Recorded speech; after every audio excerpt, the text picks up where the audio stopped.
आणि आम्ही तर एवढे बदल पाहिलेत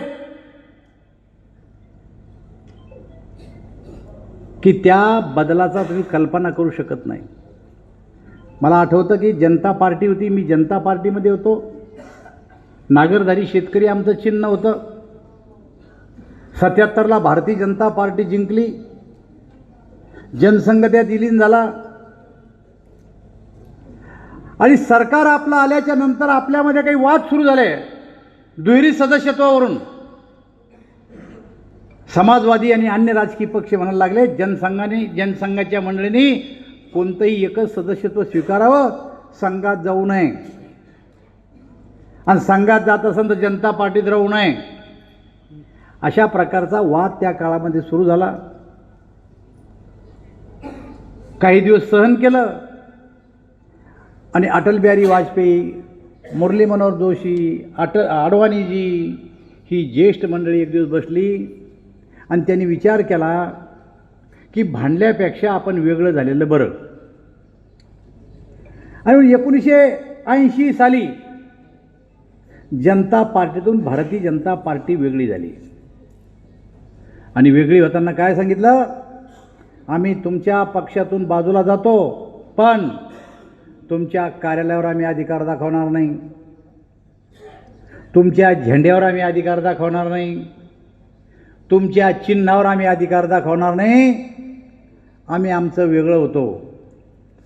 वेगळे झाले आणि 7 एप्रिलला दिल्लीमध्ये भारतीय जनता पार्टीची स्थापना केली जुन्या जनसंघवाल्यांनी.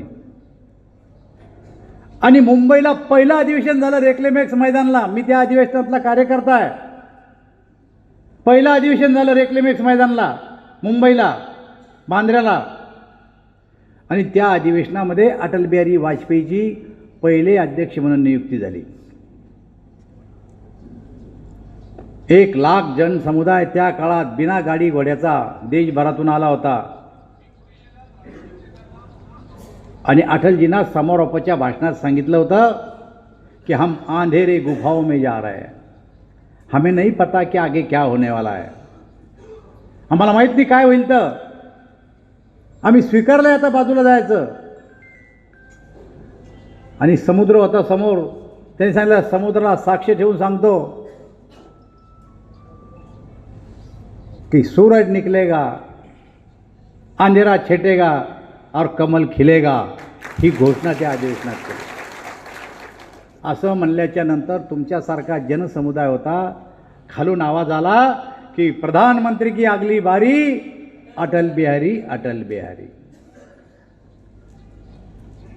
आणि भारतीय जनता पार्टीची ही घोषणा एवढी प्रसिद्ध झाली की ज्या गावात जाईन त्या गावामध्ये भारतीय जनता पार्टीचा विजय असो नाही, प्रधानमंत्री की अगली बारी अटल बिहारी, अटल बिहारी. आणि साऱ्या कार्यकर्त्यांमध्ये एक जोश आला की प्रधानमंत्री आता कोण होणार आहे पुढचे, अटल बिहारी वाजपेयी. पण मित्र, 1984ला इलेक्शन झाले. ज्या पक्षाला देशात सत्ता स्थापन करायची होती त्या पक्षाचे खासदार 2 निवडून आले. आणि लोकसभेमध्ये भाषणं सुरू झाली. पहिल्या दिवशी देशात राज्य करणार कोण, ज्यांचे खासदार दिल्लीत 2. सरकार चलाना खेल नहीं, जिस देह में तेल नहीं, सरकार चलाना खेल नहीं. ही आपली टिंगलटवळी केली. पण त्या काळातले भारतीय जनता पार्टीचे कार्यकर्ते त्यांच्या बोलल्याला अबकले नाही, नेतृत्व खचून गेलं नाही. देशभर अटलजींना दौरे काढले, आडवाणींनी दौरे काढले, मुरली मनोहर जोशींनी दौरे काढले. कार्यकर्त्यामध्ये जान फुकली. यांनी सांगितलं की पराभव आम्ही स्वीकारलेला आहे. पण कार्यकर्त्यांनो, पुन्हा एकदा जोशाना जोमाना आपण कामाला लागा. आणि म्हणता म्हणता म्हणता भारतीय जनता पार्टी वाढत गेली. आणि ज्या वेळेस अटल बिहारी वाजपेयी यांचा मृत्यू झाला, त्यांच्या अंत्ययात्रेला ज्या भारतीय जनता पार्टीचे 2 खासदार निवडून आले होते, त्या अटल बिहारी वाजपेयीच्या अंत्ययात्रेला या राज्याचे भारतीय जनता पार्टीचे 18 मुख्यमंत्री आणि देशाचा प्रधानमंत्री पायी चालत गेला. ही गोष्ट लक्षात घ्या. ही ताकद भारतीय जनता पार्टीच्या कार्यकर्त्यात आहे. इथं कोण कोण 77ला भाजपमध्ये होतं मला माहीत नाही, पण मी स्वतः भारतीय जनता पार्टीमध्ये 77पासून काम करतो. 26 निवडणुका लढलो, आत्ताशी का अपयश आलं मग त्याच्यानंतर. 18 मुख्यमंत्री भाजपचे, प्रधानमंत्री.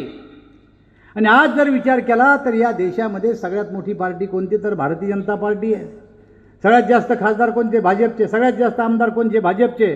सगळ्यात जास्त सरपंच, सगळ्यात जास्त नगरपालिकेचे अध्यक्ष, सगळ्यात जास्त महापालिका, 12 जिल्हा परिषदा जिंकल्या मी अध्यक्ष असताना या राज्यामधल्या आपण.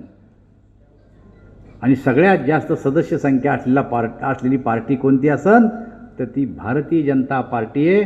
त्या पार्टीचे आपण कार्यकर्ते याचा विचार जरा आपण केला पाहिजे. आणि म्हणून एखाद्या निवडणुकीमध्ये अपयश जर मिळालं तर खचून न जाता पुन्हा ताकदीनं, पुन्हा हिमतीनं विधानसभेच्या निवडणुकीला आपण कामाला लागलं पाहिजे. विधानसभेच्या निवडणुका काही फार अवघड असं नाही आहे.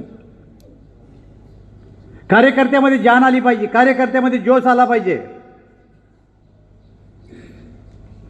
लोक तयार आहेत, कार्यकर्त्यांना तयार व्हायला पाहिजे. आपल्या ज्या योजना आहेत, आता जिल्हा अध्यक्ष घुगे साहेब सांगत होते, चांगली मांडणी करून लोकांच्या गळी उतरवल्या पाहिजे. तर मी तुम्हाला सांगतो, लोक तुमच्या पाठीमागे यायला तयार आहे. कार्यकर्ता घरोघर पोहोचला पाहिजे. आणि निवडणुकीला पुढच्या 2 महिने स्वतःला पार्टीसाठी 2 महिने दिले पाहिजे, पूर्ण वेळ 2 महिने दिले पाहिजे. काही लोक म्हणले आता की 11 तारखेला का 12 तारखेला आचारसंहिता लागू होणार आहे. अरे सरकारची आचारसंहिता